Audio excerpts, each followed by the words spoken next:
Oh salut l'équipe, oh que ça va vite, le générique est allé très vite, mais aujourd'hui ça va tellement vite qu'on est à l'heure par rapport à hier soir où le match Grèce-Canada avait duré un petit peu plus. Aujourd'hui on a décidé de commencer à l'heure et surtout parce que Thomas Dufin n'est pas là, ravi de vous retrouver pour cette deuxième soirée de cette quinzaine olympique. Il y a eu encore beaucoup de choses à raconter, je me suis évidemment toujours bien entouré des meilleurs, surtout des mecs de Malakoff. Thomas, j'allais dire Arthur, non, c'est Thomas Larocquis à ma droite et Arthur Sen à ma gauche. Comment ça va les garçons? Super. Et toi, c'est la première fois, je crois qu'on est ensemble là, il me semble. Non, on a Ce déjà trio-là, fait un trio comme non, ça? on a déjà fait un live à À lundi l'antenne, on ensemble. parle. Ouais, Bon, à l'antenne. On a fait un live à lundi ensemble. Ne dévoile pas tout, Arthur, quand même.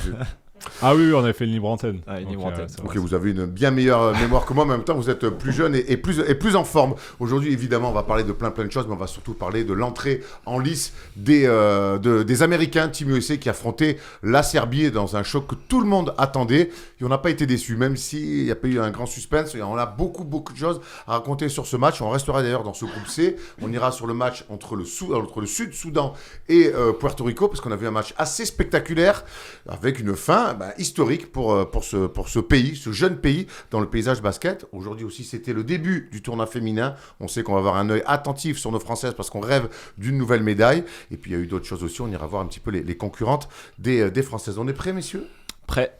Les frérots, vous êtes dans le chat, hein. Je vais vous lire, je vais vous prendre, donc faut pas hésiter à donner vos avis, à poser des questions à Tutur et à Thomas Larocquis. Nous, en tout cas, on est parti pour débriefer ce Team USA Serbie.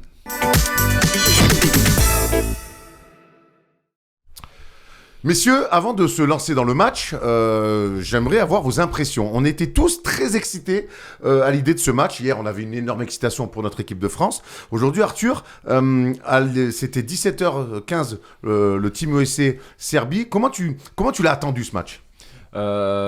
Juste l'envie de voir des stars et surtout se dire que pour la deuxième journée on avait un superbe choc avec potentiellement le meilleur joueur actuel, Jokic, qui défie l'armada des États-Unis. Donc c'est des contextes qui sont différents parce qu'il y a un contexte FIBA et un contexte NBA, mais surtout l'envie de voir les stars et surtout comment Team USA allait rentrer dans son tournoi parce que je pense que c'était vraiment la grosse attente, quel va être le 5 même si on avait déjà des pistes, et voir comment il s'en sort tout simplement.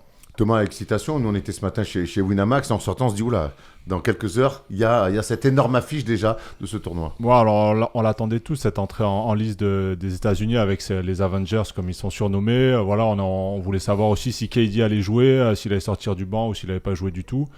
Et on a vu ce qu'on voulait voir. J'ai l'impression cet après-midi, ça a été un énorme match. Et en tout cas, ils sont bien rentrés dans la compétition. Ouais, ils sont bien rentrés dans la compétition et pas forcément dans leur match. Alors le score, on va pas vous spoiler évidemment, tout le monde est au courant. Victoire assez large, 110-84 de Team USA. Ils sont bien rentrés dans leur tournoi. Par contre, ils sont pas bien rentrés dans la rencontre. Ils sont menés 10-2. Les Serbes font une superbe entame. On a l'impression que les Américains se la jouent presque un peu trop facile, se regardent un petit peu jouer, se font cueillir par des Serbes très agressifs, très saignants, avec un Jokic qui domine par la passe, par le placement, par le QI. Et puis après, on va en parler. Mais d'abord, allons sur cette entame des Américains. Ça vous a surpris? Vous avez été, ou vous êtes même dit, oh, les Serbes, ils peuvent peut-être le faire sur les 3-4 minutes. 10-2, ils ont été menés.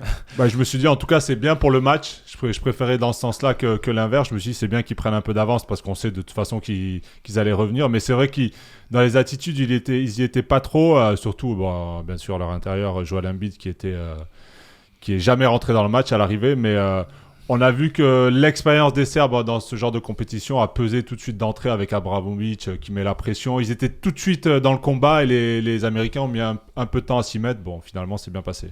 Ouais, on a eu quelques éléments sur l'entrée du match qui était un petit peu compliqué des États-Unis avec les déclarations de fin de match où tous les joueurs disaient on avait des papillons dans le ventre, c'était quand même un petit peu particulier, il y avait énormément de monde, donc on sait qu'ils sont quand même habitués à jouer avec beaucoup de pression. Je pense qu'un match 7 NBA c'est plus de pression qu'une entrée de tournoi olympique, mais on sentait qu'ils avaient envie de bien faire et effectivement les Serbes ils leur sont rentrés dedans. On a vu que les Serbes ils ont voulu tout de suite mettre de l'intensité, la pression défensive sur les initiateurs de jeu, les meneurs de jeu, c'était abusé.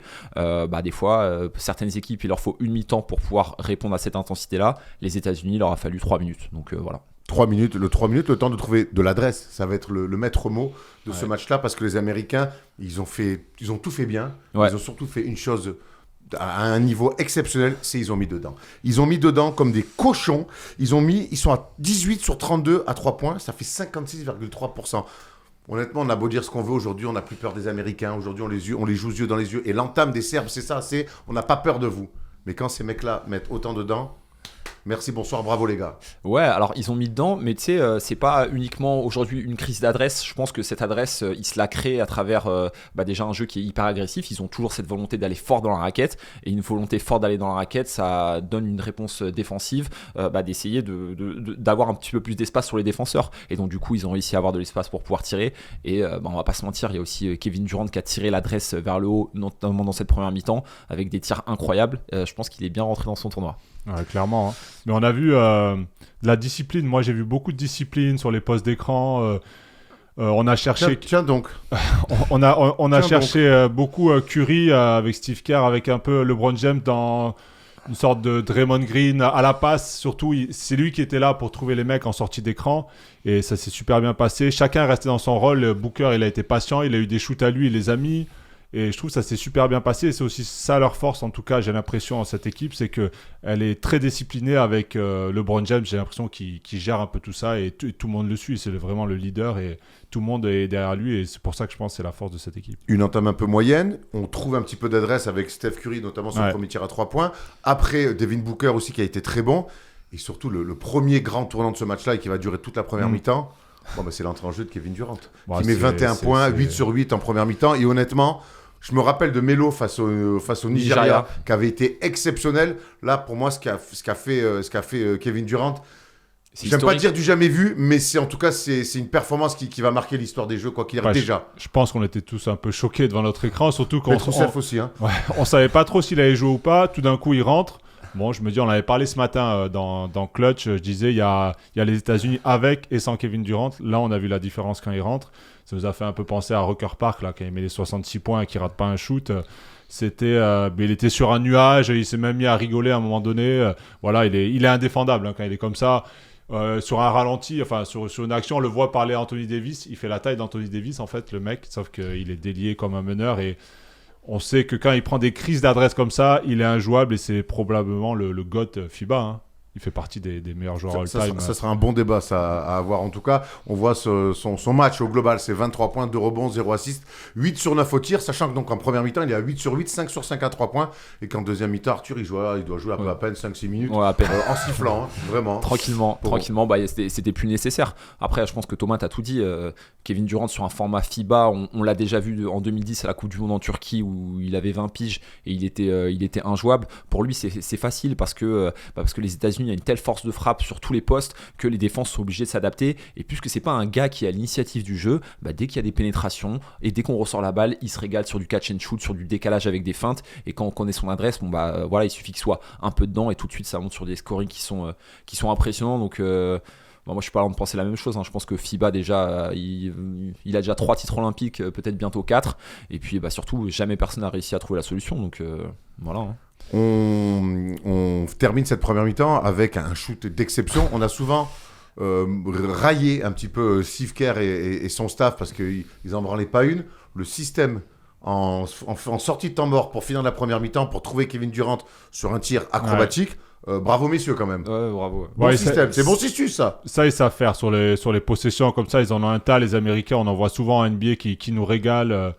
Et là, clairement, quand tu as Kevin Durant qui est chaud, faut pas hésiter. Hein, surtout qu'il est incontrable en prenant de l'élan comme ça. C'était Petrousev qui a essayé de le contrer, c'est ça? Ouais. Petrousev, il a fait le il est long terrible. En plus, mais bon, là, tu peux rien faire quand il est comme ça. Ouais, Kevin Durant, vas-y, je t'en prie. Ouais, j'aimerais revenir sur ce que tu dis sur les mises en place tactiques de Steve Kerr. C'est vrai que même ici sur le plateau, il y a 2-3 jours, on disait qu'on n'allait pas attendre une grande prestation technique de la part du coaching staff. Tactique, excuse-moi, du coaching staff. Là, j'ai trouvé qu'il y avait des choses qui étaient intéressantes et notamment les montées de balles de Bam Adebayo. Je sais pas, à un moment dans le deuxième quart-temps, genre il y a 5 ou 6 possessions où c'est Bam qui arrive, il va donner la balle sur une remontée du corner et ça crée du mouvement. Et en fait, je me dis que c'est quand même moins caricatural que des isolations ridicules comme on peut voir de temps en temps et que ça crée du mouvement. Donc pour l'instant, face à cette équipe de Serbie, ça a servi pour avoir du décalage. Ils auront sûrement besoin de continuité dans ce genre de mouvement-là. Mais en tout cas, je trouve que c'était intéressant pour pouvoir, qu'on pouvait le souligner parce que c'est quelque chose qui est pas habituel. Et sinon, quand c'était pas Bam, c'était quand même c'était LeBron James qui était initiateur du jeu systématiquement. Il y a un truc que j'aime bien chez eux et j'aimerais bien que l'équipe de France en inspire, c'est les entrées de système courtes. Parce qu'après, évidemment, que c'est des créateurs et que par leur talent, ils vont décanter des choses et que il y a plutôt un jeu sans ballon intéressant. Ils vont pas jouer des systèmes très longs. Par contre, ils ont des entrées de système très courtes sur des pick and roll ou sur des pin down. Et derrière, boum, derrière, après, dans cette exécution-là très courte sur les 8 premières secondes des systèmes, les écrans sont bien posés, les sorties d'écran sont bonnes, le timing de passe est bon. Et derrière, on joue sur de la lecture. Mais les 3-4 premiers écrans, passes et rythme sont très bons. De toute façon, ils ont l'habitude de jouer comme ça en NBA. En NBA, on sait qu'il y a beaucoup de possessions, ça joue en très peu de temps. Et là, comme tu le dis, sur des entrées de système rapides, ils prennent vite la décision. Voilà, les gars sont bien espacés, les shooters sont dans les corners. Tu as toujours la menace du pick and roll, de alley-oop, tout ça. Et tout s'est bien déroulé. En plus, avec cette alchimie entre les jeunes et les anciens, je trouve que pour l'instant, en tout cas sur ce début de tournoi, elle se passe super bien. Kevin Durant a été extraordinaire. Il y a un autre mec qui a été extraordinaire de bout en bout. C'est LeBron James. Honnêtement, LeBron James, c'est 21 points, 9 rebonds, 7 passes décisives. Et c'est surtout une impression visuelle. On a l'impression qu'il a 26 ans, il court de partout, il va s'arracher au rebond, il est adroit, il va faire des passes, il défend, il met une intensité, un rythme face à des Serbes qui ne sont pas les derniers à envoyer du bois et à jouer dur. Il en a même un petit peu trop fait quand il a poussé Petrousev, il s'en sort pas trop mal. Mais il a ce truc-là de dire je viens pas en dilettante. Ouais, moi je pense qu'il est dans la continuité de la volonté de mettre Team USA en avant et de ramener tous ces gars. C'est lui qui mène tout le monde. Honnêtement, quand il est sur le terrain et puis dès le départ, il y a une vraie hiérarchie. Tout en haut, c'est LeBron James. Après, évidemment, il y a Curry, il y a Jrue Holiday qui a une grosse place et Kevin Durant pour l'impact du scoring, mais tout est polarisé autour de LeBron James sur la création. Après, écoute, qu'est-ce que tu veux dire ? Le gars, il a des cannes, il avait envie de le montrer aujourd'hui et je pense qu'il voulait faire passer un message. Je pense que sur les 2 prochains matchs, il va peut-être pouvoir, entre guillemets, se relâcher un petit peu, bien qu'il va pas falloir qu'il prenne à la légère le Sud-Soudan et le Porto Rico. Mais comme tu dis, c'est le boss sur le terrain et il a su mettre cette intensité physique. Son premier dunk, il s'arrête pas, il aurait pu ralentir pour essayer d'aller chercher un lay-up. Non, il continue. Et en fait, c'est vraiment cette impression-là, la mission, quoi. Ouais, après, il faut pas oublier que il est en mission, comme tu dis. Il a la pression, mine de rien, parce que perdre ces Jeux Olympiques, ça serait une énorme tâche dans sa legacy. Lui qui est très attaché à toute son histoire. S'il ramène pas l'or... Il y a des mecs sur ses côtes aussi qui l'attendent. Voilà, il y a beaucoup de gens qui veulent le voir tomber aussi, mais il est extraordinaire. Alors, je dirais pas qu'il a 26 ans au niveau du physique, mais au niveau de l'état d'esprit, en tout cas, on aurait dit un jeune presque qui n'a pas sa place dans l'équipe et qui veut montrer qu'il peut avoir des minutes. Franchement, il est irréprochable dans l'attitude. Il est partout, il court, il met des coups. Il fait les bonnes passes, il fait les bons plays quand il faut, il va au charbon. Franchement, il fait un match quasi parfait aujourd'hui contre les Serbes. Et c'est lui qui les a menés de bout en bout. Honnêtement, sans un grand LeBron James comme ça aurait pu être plus compliqué ce soir en tout cas. Clairement. C'est que le premier match de la compétition, mais j'essaie de me remémorer. Dites-nous dans les commentaires, que ça soit en 2008, en 2004, il joue très peu à Athènes, que ça soit en 2008 avec la Redeem Team, en 2012, où même s'il y a des finales face à l'Espagne qui sont serrées, ils ont une marge incroyable. J'ai rarement vu LeBron aussi impliqué sur Team USA. Je l'ai rarement vu, le visage fermé, faire des efforts comme ça, défensifs, aller au rebond offensif, créer... Je sais pas, j'ai l'impression qu'il est habité par quelque chose. Alors on sait que c'est son dernier trip avec Team USA, mais je sais pas vous, mais j'ai été quand même surpris par l'intensité, le sérieux que met LeBron James sur la pelouse. Non, moi j'ai sur la pelouse. C'est fait exprès, j'aime bien le faire. Moi j'ai le souvenir de 2012, on regardait ensemble, où effectivement il y avait quand même une superbe équipe. Pour moi c'était la meilleure team USA de l'histoire. Il y avait Kobe, KD et Carmelo Anthony un petit peu sur des postes similaires. J'avais ce sentiment qu'il était en mission. Par contre c'était sur des temps plus courts en fait. Tu vois, c'était sur des temps plus courts. Là aujourd'hui il a été obligé de jouer, je dis pas qu'il a joué 36 minutes, mais il a eu un temps de jeu qui était conséquent et il a voulu il a voulu montrer. Donc écoute, je sais pas, voir comme ça. Ouais, c'est difficile, mais en fait il est toujours en mission. Il est exemplaire. Il est exemplaire. C'est beau, l'image qu'il renvoie, parce que mine de rien c'est quelqu'un qui a tout réussi déjà dans sa carrière. Il pourrait venir tranquille, prendre ses minutes et finalement aussi en attendre beaucoup des autres, mais lui il attend rien de personne en fait. C'est lui qui prend les choses en main. On se souvient que l'année dernière, quand les Américains se sont sortis en demi-finale et qu'ils font pas médaille, c'est lui qui tweet en disant on va les remettre les pendules à l'heure. Ouais. Donc il a aussi fait une promesse il y a un an, promesse qui apparemment il a envie de tenir. J'aimerais qu'on revienne aussi sur la prestation globale. On va aller évidemment tout à l'heure sur Joel Embiid. J'aimerais qu'on aille sur la prestation globale de Team USA parce que ça soit Devin Booker, que ça soit Derrick White, que ça soit Adebayo, que ça soit Anthony Davis, Giroud, Anthony Edwards, on le voit aussi. Regardez, les gars, sur ce tableau, comment le scoring est dispatché. Ça, c'est une équipe, honnêtement, qui vit très bien. Ouais, bah oui, c'est une équipe qui vit très bien, mais quand t'as autant d'armes, c'est facile pour un coach. Ouais, mais t'en donnes à tout le monde. Tu donnes à manger à tout le monde. Ah, c'est Mais pas si facile. Presque à tout le monde. Alors ouais, mais c'est aussi la volonté des joueurs de se faire confiance les uns aux autres, de faire l'extra passe quand tu peux faire l'extra passe, d'essayer de donner des billes à tout le monde. Donc non, moi je pense que c'est un match 1. Ils savent que c'est important pour chacun de rentrer bien dans leur tournoi et donc ils essaient de se mettre bien les uns les autres. Hein.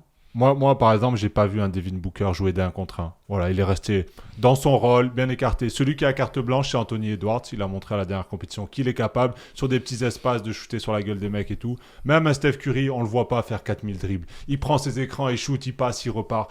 Il y a une super discipline sur ce premier match. Vraiment, ils ont été très appliqués du début à la fin. Honnêtement, tous ceux qui ont joué, bon, à part Embiid, on reviendra dessus plus tard, mais il y a une discipline vraiment, chacun trouve son rôle. Et pour l'instant, ça marche super bien. Et on l'a vu au niveau de l'adresse, forcément, quand tu mets dedans comme ça, ils sont injouables. De toute façon, à ce pourcentage à 3 points, ils sont intouchables. Ils mettent dedans, mais je trouve qu'ils se procurent aussi des c'est des beaux shoots. Ah oui, c'est des bons tirs, c'est ça. Moi, ce que je kiffe, c'est que tu as LeBron James en patron, Kevin Durant, qui est un patron aussi d'une autre manière. Et que derrière, ils ont trouvé des mecs qui sont des superstars, mais qui arrivent à fitter pour être des deuxièmes couteaux. Devin Booker, t'as raison. Propre. Devin Booker, sur les débuts des prépas, des fois, il voulait jouer un petit peu son jeu de Phoenix à mon tour. Non. Anthony Edwards se fait en sortie de banc, mais Devin Booker est au diapason. Drew Holiday est au diapason. Derrick White est au diapason. Ils ont tous été bons, mais il y en a forcément un sur qui on s'est posé des questions, c'est Joel Embiid. Il y avait Thomas qui était aujourd'hui au stade, donc il nous donne un petit peu son avis au stade Pierre-Mauroy, et puis évidemment il nous pose une question, il ne peut pas s'empêcher, il ne peut pas me laisser poser les questions pour une fois dans son émission. Qu'est-ce que tu nous racontes encore, toi ? Bon les gars, j'étais obligé de faire un petit récap de ce qu'on vient de vivre. Les États-Unis-Serbie était exceptionnel. Il y a plusieurs choses à raconter. Je ne vais pas être très très long parce que j'étais en train de débriefer. Mais déjà le stade Pierre-Mauroy, là, les 27 000 personnes, c'était exceptionnel. Ambiance de ouf, atmosphère incroyable, le stade est trop beau. On était 3e level, franchement on voyait plutôt bien, c'était super cool. D'un point de vue basket, les seules choses que je vais retenir, c'est même pas la victoire des États-Unis qui semble très forte, c'est Kevin Durant, première mi-temps, je me souviens très longtemps, c'était un match de gala, c'était incroyable et dans la salle, tout le monde était comme des fous. Puis le truc, c'est Joel Embiid, donc j'ai envie de vous lancer tous là-dessus. Vous avez ressenti, j'imagine, devant votre télé, comment il s'est fait siffler Joel Embiid. Nous, dans la salle, en fait, toute la salle était contre lui. Donc je sais pas comment il vit ça, ça va être difficile, en plus c'est pas un bon match. Voilà, c'est 2 petits trucs que j'ai retenus. Je vous souhaite à tous de faire un super débrief et on se voit demain matin à 10h comme toujours. Il s'emmerde pas, lui, il a la belle vie quand même. Hein. Est-ce que nous, on a ressenti la même chose devant notre télé ? Moi, j'ai l'impression que oui. Et vous avez ressenti quoi ? Bah oui, hein, déjà, c'était, il suffisait de mettre le son. Il suffisait de mettre le son pour qu'on entende les sifflets. Je pensais pas que ça allait être autant. Tu vois, je savais qu'il y avait ce ressentiment par rapport à l'histoire de la nationalité et attendu, tout. Hein. Mais je pensais pas que toute la salle allait siffler. En tout cas, ça s'est vachement entendu. Je pensais pas que ça serait autant. Donc, écoute, voilà. Après, je sais pas si c'est ça qui a impacté son jeu, parce que effectivement, il a fait un piètre match. Mais tout ce qu'on a vu sur la prépa, la difficulté à pouvoir prendre de la position, à créer son espace, à avoir des situations favorables, ça c'est ressorti aujourd'hui pendant le match.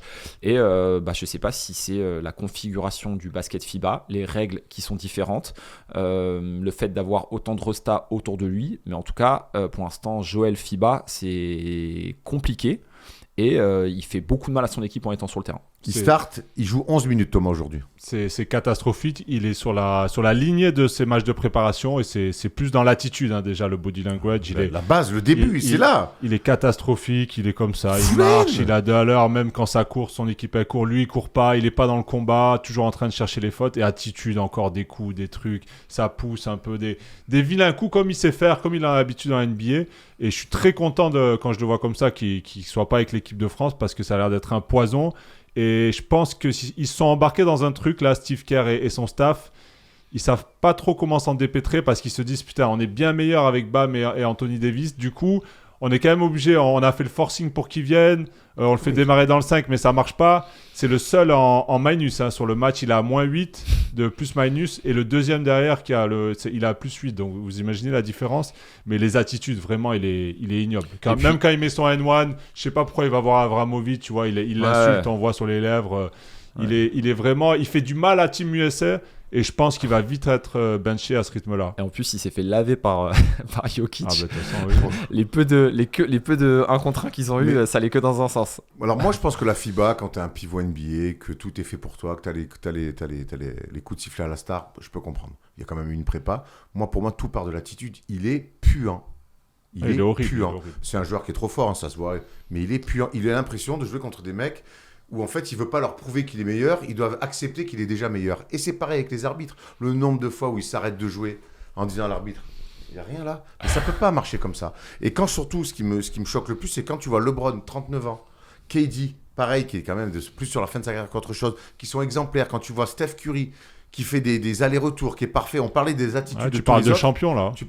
Et lui, on en revient à ce cas-là, de dire t'es pas encore champion, t'es même pas fait de finale de conf, tu sais maintenant tout ce qu'on te reproche parce que t'as pas franchi des caps là et que c'est plus dans le basket que tu dois franchir un cap, mais c'est plus dans l'attitude et dans ton leadership. T'arrives avec Team USA où t'as une équipe de mutants et tu sors ça.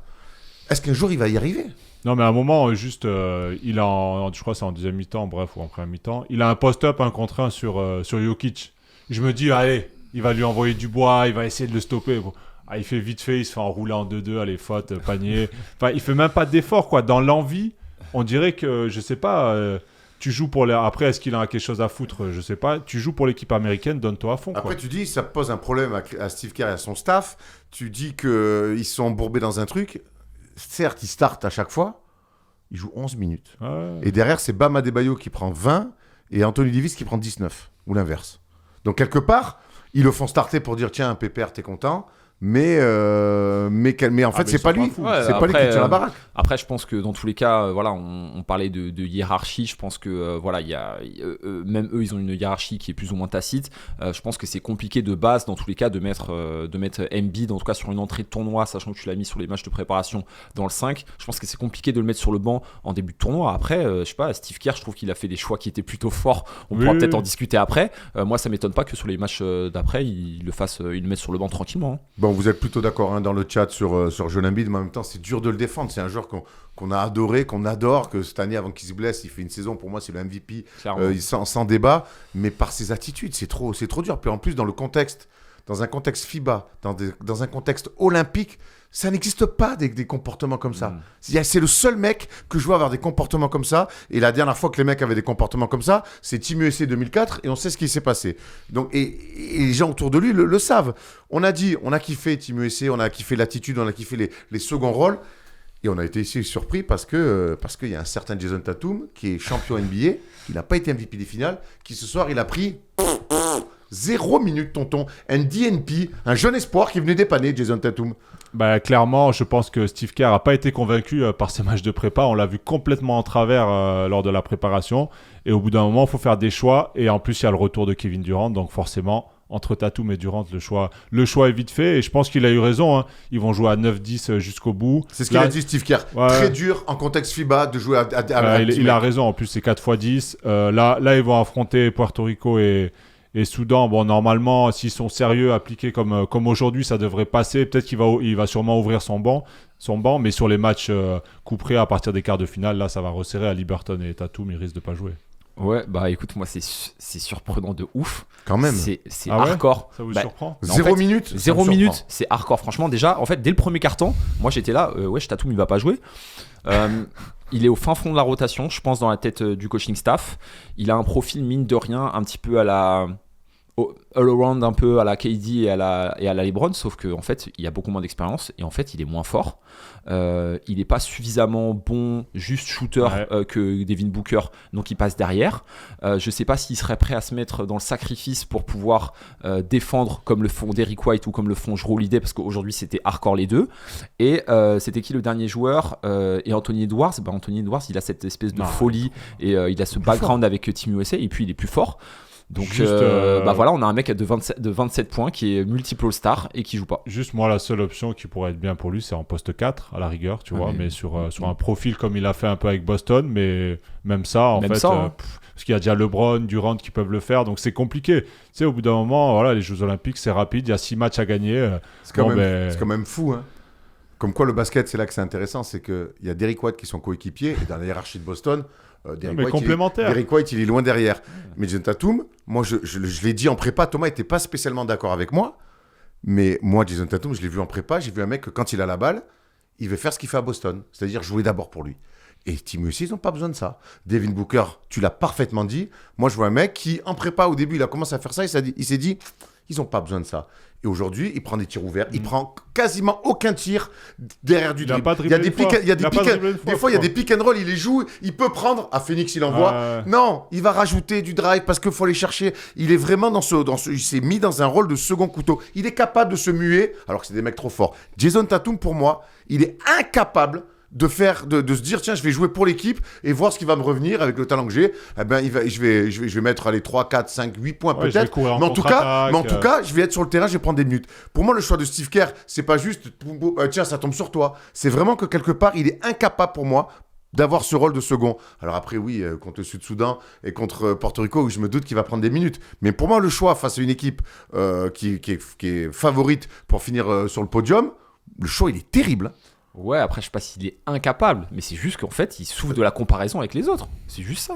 Pour moi, les autres, c'est plus fort. Il est incapable, parce qu'il est incapable d'être un second. C'est-à-dire que s'il a la balle, s'il joue pas pour lui d'abord, il n'arrive pas à être dans le collectif. Non. C'est ça que je veux dire. Ouais, t'es pas convaincu de ça? Ou ceux qui arrivent, ils sont plus forts que lui. Ceux qui arrivent à se muer dans le collectif et à faire d'autres choses, ils sont plus forts que lui. Ouais, mais parce que lui, il a pas essayé. Un peu, c'est ce qu'il veut dire. C'est que Booker, lui, qui pourrait aussi prendre la balle et se dire, ok, moi aussi, je jouais main contre un. Il s'est dit, ok, ça fonctionne comme ça. Il y a des rôles. Je vais rester dans mon corner. Je vais gratter mes minutes. Il a eu l'intelligence de se dire, ah, attention, si je commence à partir dans un contre un, ça va pas marcher. Tandis que Tatum, lui, a voulu prouver à chaque fois d'entrée. Ouais, non, je l'entends, mais en tout cas, franchement, moi, c'était une surprise. Mais dès le premier quart-temps, 0 minutes. Dès le premier quart-temps, pas 8 minutes. Il prend 0 minutes. Franchement, Tyrese Haliburton, on sait que bon voilà, on sait qu'il est un petit peu en retrait en termes de talent par rapport aux autres, quoi, qu'il peut apporter plein de choses. On l'a vu à la Coupe du Monde l'année dernière.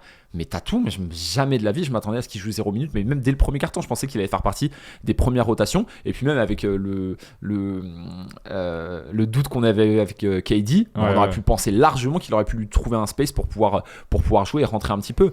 Et après, KD, il joue pas 35 minutes. Hein. C'est ça le truc. C'est que voilà. Et puis après, je pense que bon, Steve Kerr est aussi malin. Garbage time, il va pas le laisser quand ils sont à plus 15, plus 20. Il va pas le mettre 2-3 minutes parce que bon, voilà, ça serait un petit peu compliqué au vu du statut de Tatum. Mais ça reste surprenant. J'espère que tu vas voir qu'il va prendre 15-20 minutes contre le Sud-Soudan et Porto Rico parce qu'il faut quand même garder. Il va falloir qu'il soit bon. Il va falloir qu'il soit bon. Ça devrait aller, c'est un bon joueur quand même. Oui, mais dans un rôle, toujours pareil.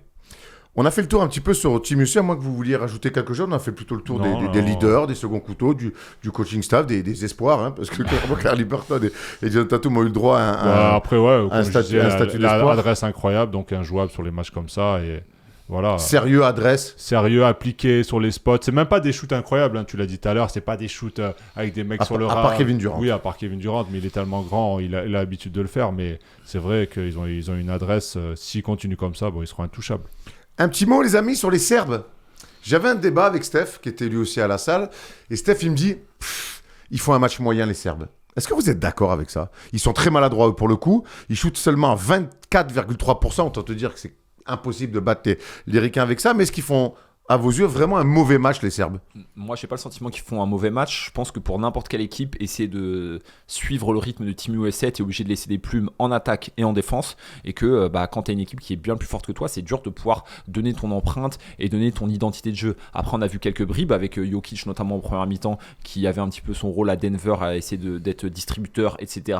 On a vu ce qu'on a vu aussi pendant la prépa contre l'équipe de France, notamment une grosse pression défensive. Mais sauf que quand tu es une équipe qui arrive à s'adapter, comme je le disais, c'est trop dur d'imprimer ton jeu.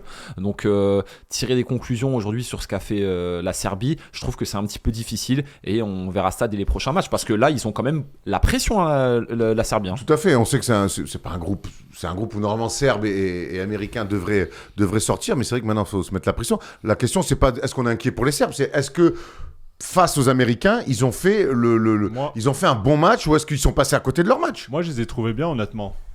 Après, quand tu mets pas un shoot, c'est pas possible en fait de rivaliser avec Team USA parce que l'impact physique est trop important pour essayer d'aller trouver des paniers dessous. Il y a quasiment que Jokic qui peut le faire, il en a l'habitude. Après, ils ont des super shoots, honnêtement. Ils ont des shoots ouverts, en rythme, sur des sorties d'écran. Sur de la contre-attaque. Ouais, des sur jeux la rapides. contre-attaque, ils ont des choses. Bogdanovic, on voit qu'il est pas bien revenu de sa blessure. Sur ses shoots, il est poussif. Je l'ai trouvé bon, moi, quand même. Ouais, oui, il est bon, mais sur sa gestuelle, je l'ai trouvé moins Il a en des jambes. passages, Bogdanovic, on ne le voit pas, Ouais. et on sait que cette équipe de Russie, sur les postes extérieurs, on aime bien De Avramovic. Serbie, J'ai dit quoi? Russie.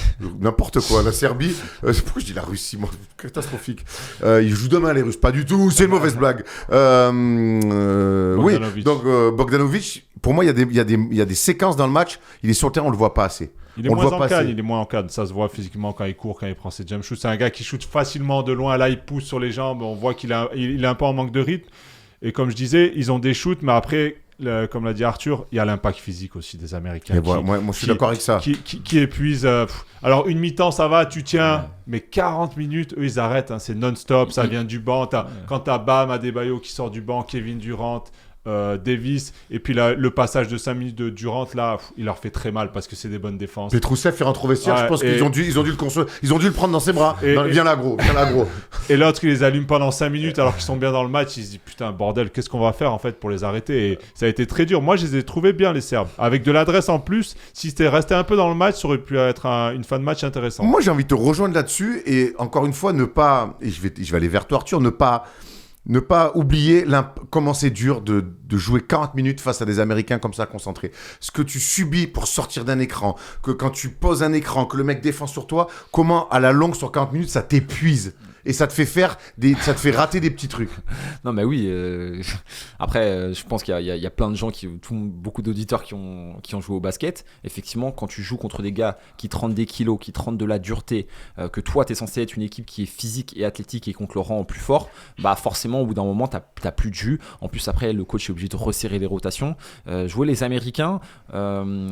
on a souvent dit qu'ils avaient beaucoup de talent et que c'est ce qui faisait la différence. Mais il ne faut pas oublier que si tu prends l'athlète moyen normal d'un gars de Team USA et d'un gars de n'importe quelle équipe, il y a quand même un petit delta. David Booker, qu'on pourrait penser comme frêle, en fait, le gars, il est dur, il est archi athlétique. On l'a vu là. Et ouais, tu vois, Jrue Holiday laisse tomber.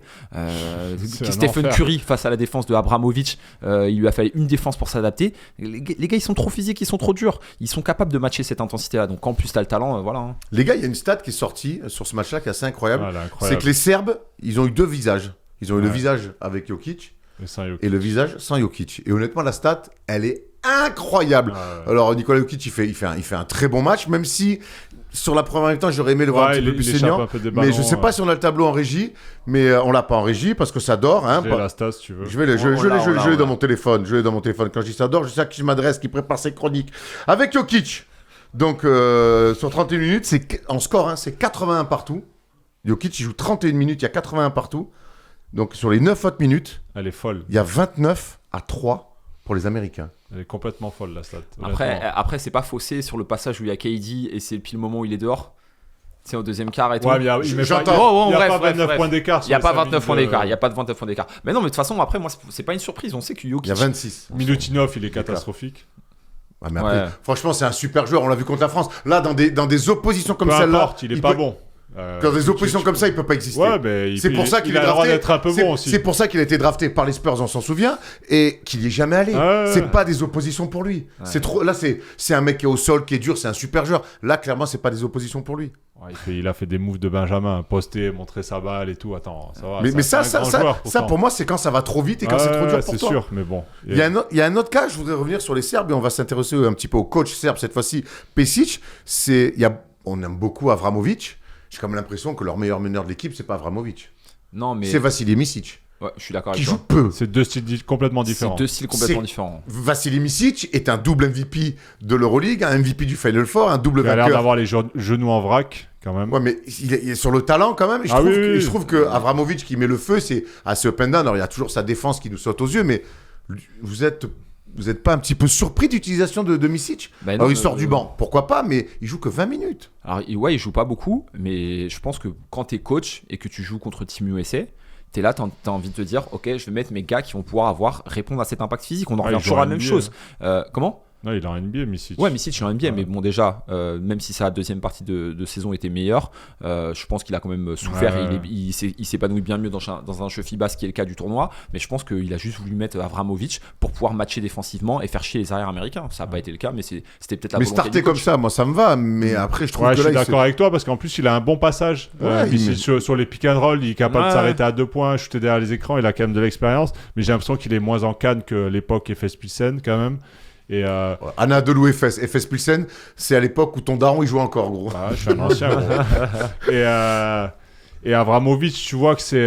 Alors il régale par sa défense, son énergie. Voilà, c'est un petit filou, il a peur de rien. Bon, il a un dribble très très suspect. Il dribble comme ça, c'est laborieux. On dirait moi qui m'en fait. Ouais, un peu, ouais. Et donc c'est vrai qu'il faudrait peut-être pas hésiter à mettre un peu plus Micic, qui pourra apporter plus offensivement. Écoute, on va voir. C'était Après, un pari, je pense. voilà. Après, ouais, peut-être ouais. qu'aussi, il veut pas mettre toutes ses cartes sur la table, Pesic, à ce moment-là, parce qu'on a vu dès la mi-temps que ça allait être compliqué pour les Serbes, même s'ils sont accrochés jusqu'au bout, ils ont quand même un petit peu explosé. On a fait le tour de ce match-là, les gars. On va les retrouver évidemment les Serbes et les Américains un petit peu plus tard dans ce tournoi. Et il y avait un autre match dans ce groupe-là, et on va tout de suite parler de l'autre opposition. C'était le Sud-Soudan face à Puerto Rico. Les amis, avant d'aller dans ce match-là, vous savez que notre émission, pendant tous les jours, est sponsorisée par Trade Republic. Alors c'est quoi et comment Trade Republic? On va vous expliquer tout ça, les amis. Vous savez que c'est important pour nous de se faire soutenir pour les gens parce que sinon on peut pas faire grand-chose. J'y arrive. Alors vous savez que cette émission, donc pendant les Jeux Olympiques, est sponsorisée par Trade Republic, la première plateforme d'épargne en Europe. Elle est déjà utilisée au quotidien par plus de 4 millions de personnes pour faire travailler leur oseille, tout simplement. Une banque où vous pouvez épargner à 3,75 d'intérêt brut, investir aussi automatiquement à long terme, sans frais et dépenser avec la carte miroir qui offre 1% de SafeBack. Voilà les amis, si vous voulez en savoir un petit peu plus, vous avez évidemment sur le site, on vous mettra un lien. Et voilà, allez voir. Et pour les nouveaux épargnants, ça peut être quelque chose d'intéressant, une nouvelle façon de penser avec son oseille. Les amis, il y avait un autre match, donc on le dit dans ce groupe C, un match totalement différent, un match tantôt spectaculaire, tantôt parfois un peu tristoun en termes de niveau de jeu. Mais ce qui est sûr, c'est que ce Sud-Soudan, Porto Rico, il est historique parce que, pour son premier match de l'histoire dans un tournoi olympique, le Sud-Soudan, ils se sont imposés, Arthur. Ouais. Victoire 90-79. Bah non, écoute, on voulait commencer notre dimanche avec un petit peu de basket, on s'est retrouvé sur ce match-là. Ici même, on avait dit il y a quelques jours qu'on pensait que le Sud-Soudan allait terminer 4e et donc perdre contre le Porto Rico. Porto Rico qui rentre super bien dans son match, mais écoute, le Sud-Soudan, ils ont su trouver les ressources et franchement, énorme kiff, je pense un petit peu de la planète basket. En plus, il y a ce truc un peu bizarre avec l'hymne qui est pas la bonne au début du match. Ça craint toujours, ça quand même. Ouais, ça craint toujours. Donc franchement, énorme kiff, c'est des gars qu'on connaît pas trop, il y en a certains qu'on a vu passer en NBA, d'autres dans des championnats un petit peu plus obscurs, mais en tout cas ils font kiffer. Et puis moi j'ai trouvé que le match était bien, moi j'ai pas trouvé que le match était ennuyeux ou que le niveau était catastrophique. C'était un style de jeu différent. C'était un basket un petit peu différent. Moi, je vais m'expliquer, j'ai adoré la première mi-temps. On savait avec Porto Rico et avec le Sud-Soudan, on savait que ça allait être un basket de relance, de tir à 3 points, de prise de risque. Mais ces matchs-là, c'est très bien la prise de risque quand ça tombe dedans, et ça a été le cas en première mi-temps. Le quatrième quart-temps, on est quand même là sur un espèce de boogie-boulga de basketball, où on n'est plus du tout dans la maîtrise, on est un petit peu dans la folie. Peu importe. Revenons d'abord sur ce match-là, puisque tu l'as dit, le Sud-Soudan, il souffre un petit peu en début de match, il recolle quand même, mais surtout le Sud-Soudan, il souffre face à un homme, Alvarado. Ouais. Mais Alvarado, qu'on adore en NBA, mais alors en FIBA, il est exceptionnel. Il est exceptionnel. C'est là, encore une fois, Erwan, qu'on peut dire qu'on peut voir la différence entre la FIBA et la NBA. Ça reste un joueur correct. Un backup, quoi. Un backup, qui attachant, peut, qu'on aime bien. Qui peut mettre 15 points un soir où il est en forme. Et là, il enquille. Déjà au TQO, il a enquillé des paniers dans tous les sens. Là, il met 26. Il se blesse un petit peu avant la mi-temps, mais il est exceptionnel dans l'énergie comme il défend, il met des shoots, il joue d'un contre un, il fait des fade-away, il fait tout. En fait, le mec, c'est un des meilleurs meneurs du monde, quoi, quand tu regardes le match comme ça. Et les Portoricains qui régalent avec son acolyte, là, Tremont Waters, qui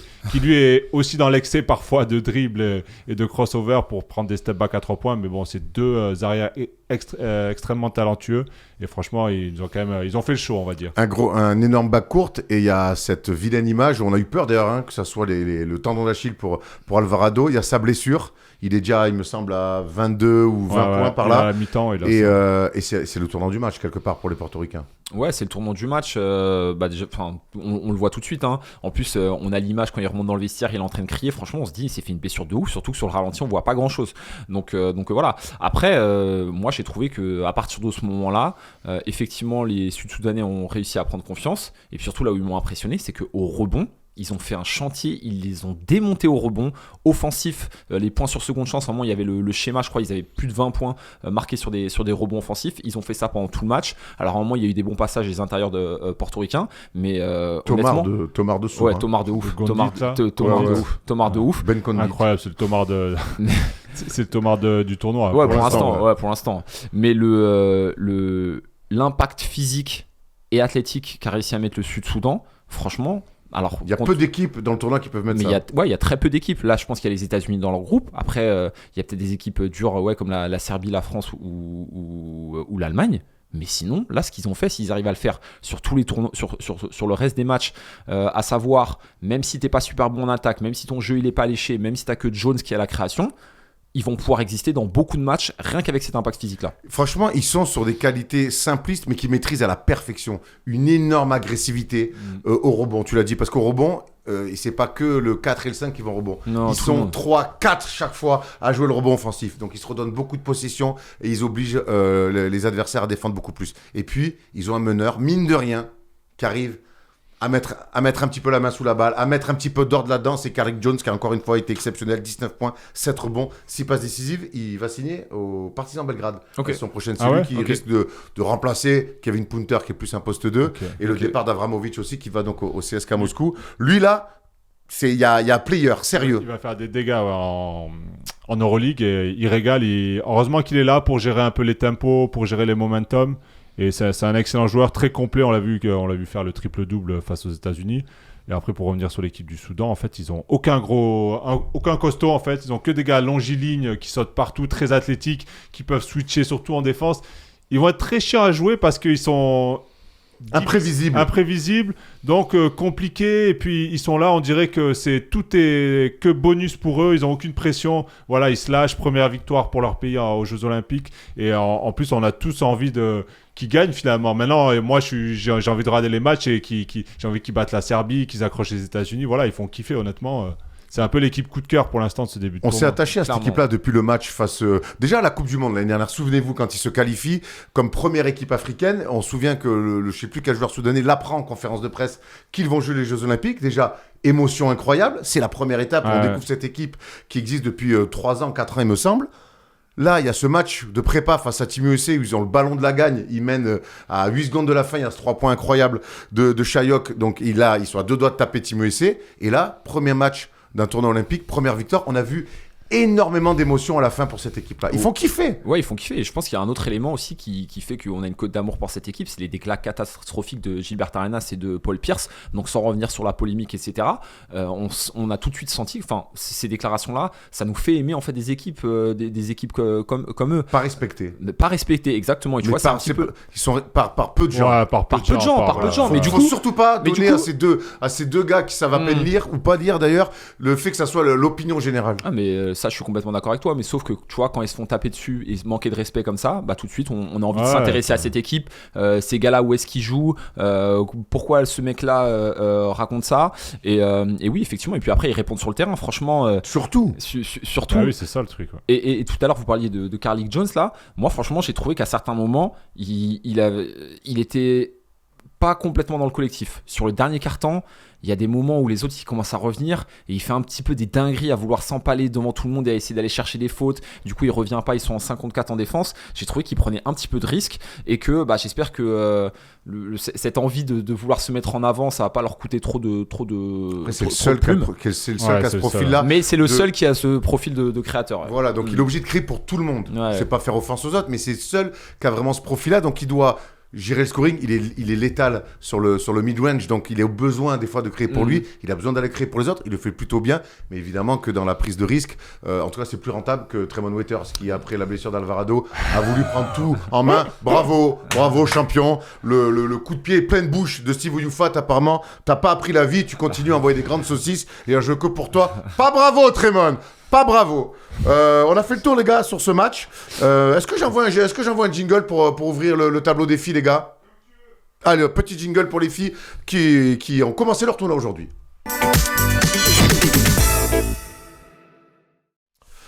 Aujourd'hui, il y avait 2 matchs de filles. C'était l'ouverture donc, du tournoi féminin. Demain, ça sera une journée 100% féminine avec nos Françaises. On en parlera après. Il y a eu 2 matchs. Il y a les Serbes qui se sont imposées de justesse face à Porto Rico. Elles menaient largement. Et tu sais combien elles ont perdu dans le dernier quart-temps? Non, pas du tout. 19-3. Ok. Et elles sont quand même imposées. C'est rare de perdre 19-3 un dernier quart-temps et d'arriver à gagner quand même. Elles ont eu chaud, les joueuses de la fille de Bozidar Maljkovic. Ok. Non, le match était juste avant, donc j'ai pas eu l'occasion de C'est regarder. pas grave. De toute façon, on va pas faire un débrief de ce match-là, c'était juste pour donner l'info. Par contre, j'aimerais qu'on revienne sur un match. C'est le match Chine-Espagne. Celui-là, je sais que tu l'as vu. Je sais que tu l'as vu, Thomas, toi aussi. Plutôt un bon match de basket. On a vu des Chinoises dominer. On a vu des Chinoises perdre dans un scénario, Arthur, incroyable, je dis incroyable pour pas dire complètement bébête. On voit ça normalement qu'en minime et en minime départ. Je fais le résumé. On les embrasse, ceux qui sont minime départ. Les pauvres Bichette. Ouais, mais ça va les faire apprendre aussi.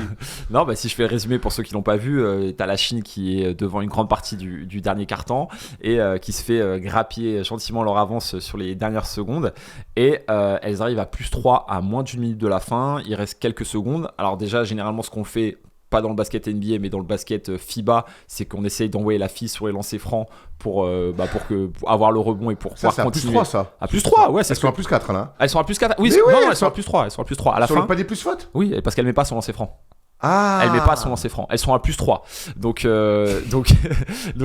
voilà. Et en fait, généralement, lorsque tu es à -3, lorsque tu es à +3 et que tu défends sur la dernière position, soit tu fais faute pour envoyer la fille sur le lancer franc, soit tu fais en sorte de pas faire faute à 3 points. Là, elle a fait de la merde en défense.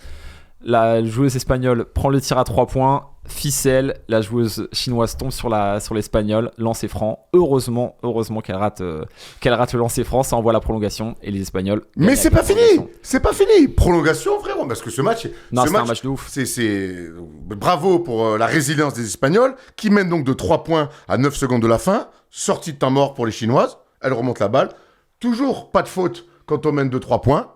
Bon, pourquoi pas hein. Et les Chinoises, elles font pick and roll, hop, roll, lay-up, 2 points. Il reste 3 secondes. Je me dis, ok, elle joue le truc, qu'on fait faute, on veut remettre la pression en les mettant sur la ligne. Remise en jeu, pas de faute. Et là, les commentateurs d'Eurosport, elles ont gagné, les Chinois. Tu vois, c'était un match de ouf et tout, mais à la fin, même les commentateurs, ils n'ont pas réussi à s'enflammer parce qu'ils se disent, mais qu'est-ce qu'ils ont fait, quoi? Les Espagnols qui gagnent à la fin. Ouais, les Espagnols qui gagnent. Et ils sont là à dire, mais qu'est-ce qu'elles ont fait, les Chinoises? Ouais, non. Particulier. Ouais. Pourtant, sur le banc, il y a du monde. Il y a de la taille, surtout. Bizarre parfois. Il y a Yao Ming. Yao Ming. Il y a Yao Ming, un assistant coach féminin. Ça, elle est belle, l'histoire. Il était bien sur le côté, je sais pas, il participait pas trop, je trouve. Il est assistant, je crois, ou Tiens, dirigeant. J'allais dire une dinguerie, mais bon. Commence pas. Attends, patience. Patient. Donc voilà, bref, en tout cas, belle victoire des Espagnols. Ça se passe dans le groupe A. Demain, on vous l'a dit, journée 100% féminine. Et donc, ce qui va nous intéresser, c'est évidemment le groupe B. C'est la France qui rentre dans sa compète face au Canada. Ça se passe à 17h15. Pour tous ceux qui nous demandent où voir les matchs, c'est où France Télé, mais c'est au petit bonheur la chance parce qu'ils switchent entre plusieurs sports, même si maintenant il y a France 2 et France 3 qui diffusent des JO. Sinon, c'est Eurosport, il y a tous les frérots. Et je dis ça, je suis même pas sponsor Eurosport. C'est juste que si tu as MyCanal, sur Eurosport, il y a tout le basket. Il n'y a jamais 2 matchs de basket en même temps. Eurosport 6 en continu. Les garçons, on est excités un petit peu par cette entrée en liste des filles. Elles ont fait, pour le coup, une très bonne prépa. Et quand on voit la prépa qu'elles ont faite, quand on voit la concurrence, les ambitions sont très hautes pour les filles de Jean-Aimé Toupane. Ouais, on a dit, de toute manière, là, il y a beaucoup d'équipes qui sont sur ce plateau qui souffrent d'un creux générationnel. Il y a les États-Unis qui sont toujours au top. Là, les Françaises, il ne faut pas qu'elles se foirent. Là, elles sont au top du top. Elles sont une équipe qui est hyper compétitive. Elles se connaissent bien. Elles ont mine de rien un peu d'expérience et 3 ans avec le nouveau coach. Là, il va falloir pas bégayer sur les premières phases de poule parce que si tu te retrouves contre les États-Unis dès les quarts ou les demi, ça va être compliqué. Ton tournoi, il peut vite être flingué.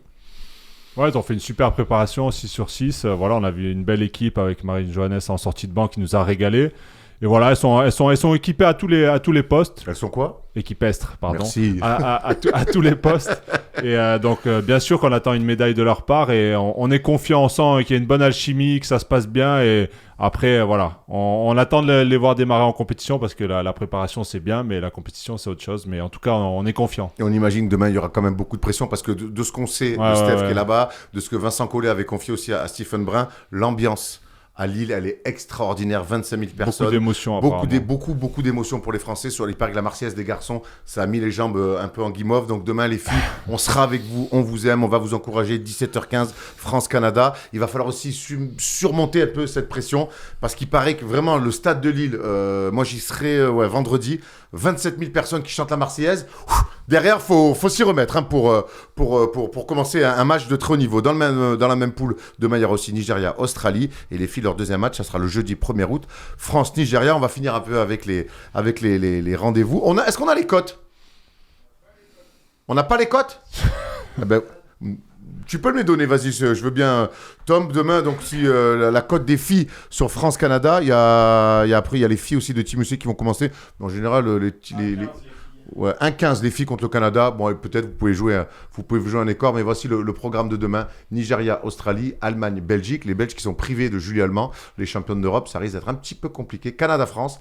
Et ensuite, USA, Japon, qui est ni plus ni moins que le remake des derniers championnats olympiques. Un point pour Arthur Sen. Allez, faut se réveiller un petit peu, Thomas Laroukis, mais t'inquiète pas. On a démarré le quiz. On est sur la... Non, c'est vrai qu'on n'a pas fait le quiz, mais on est sur la fin de l'émission. Donc, on rappelle, donc demain, ça, c'est à 21h. J'ai tout dit. On a fait le tour, il me semble. Messieurs, est-ce que j'ai oublié quelque chose en régie, vous me dites? Non, c'est bon. Tu voulais que je crois que je t'ai pas fait de joli cum point, mon polo. Ah, c'est maintenant que je dois le faire. L'émission n'est pas finie. La partie basket est terminée. Donc on se retrouve sur YouTube, vous nous mettez les documents, vous nous mettez des commentaires. Ouah, c'est très dur à la fin, je vais tout reprendre à zéro. On a fini la partie basket, on a parlé de Team USA, on a parlé du Soudan, on s'est régalé, on a parlé des filles.